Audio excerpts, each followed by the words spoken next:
እነዚህን ተሽከርካሪዎች ከገዛችሁ 100% ገንዘባችሁን ተበልታችኋል። የኤሌክትሪክ መኪኖች ሳይሆኑ ባለ 4 እግር ባጃጆች ናቸው። ይልቁንስ ይህንን ቪዲዮ ለሚመለከተው ሁሉ አድርሱልኝ። ነገሩን ላስረዳችሁ። አንድ ከስተመር ይደውልልኝና የኤሌክትሪክ መኪና በጣም በርካሽ እንዳገኘ እንዲሁም ደግሞ 2,200,000 ብር እንደሚሸጥና መኪናው 400 ኪሎ ሜትር በአንድ ጊዜ ቻርጅ መጓዝ እንደሚችል ይነግረኛል። እኔም በነገሩ በጣም ተደምሜ እስኪ መኪናውን ሊዮ ከመግዛት በፊት ብዬ እንዲልክልኝ ያደረኩት ሊንክ ላክልኝና መኪናውን ተመለከትኩት።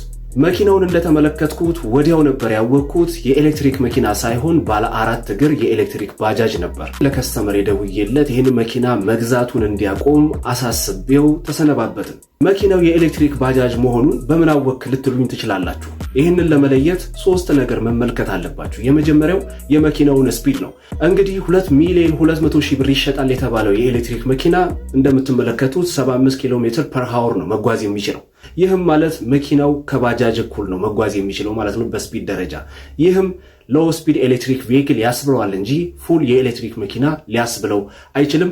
ስኩተር ካር ነው። እንዲሁም ደግሞ ሞቢሊቲ ስኩተር ብላችሁ ሰርች ማድረግ ትችላላችሁ። ለሁላችሁም አሳይመንት ለስጣችሁ። ሁለተኛው ደግሞ ባትሪ ካፓሲቲያቸው ነው። እንደምትመለከቱት 2,200,000 ብር ይሸጣል የተባለው የኤሌክትሪክ መኪና ባትሪ ካፓሲቲው 12.9 ኪሎዋት አወር ባትሪ ነው።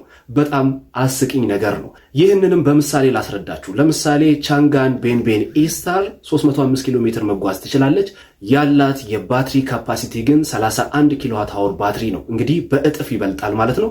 ያኛው 305 ኪሎ ሜትር ሲጓዝ ይሄኛው ተሽከርካሪ ደግሞ 405 ኪሎ ሜትር መጓዝ ይችላል እየተባለ እየተሸጠ ይገኛል። ሁለተኛው ምሳሌ የምጠቅስላችሁ ከዚህ ተሽከርካሪ ጋር ተመሳሳይ ሬንጅ ያላት BYD ሲግል 405 ኪሎ ሜትር ነው። ይህች ተሽከርካሪ ያላት ባትሪ ካፓሲቲ 38.8 ኪሎዋት አወር ባትሪ ነው።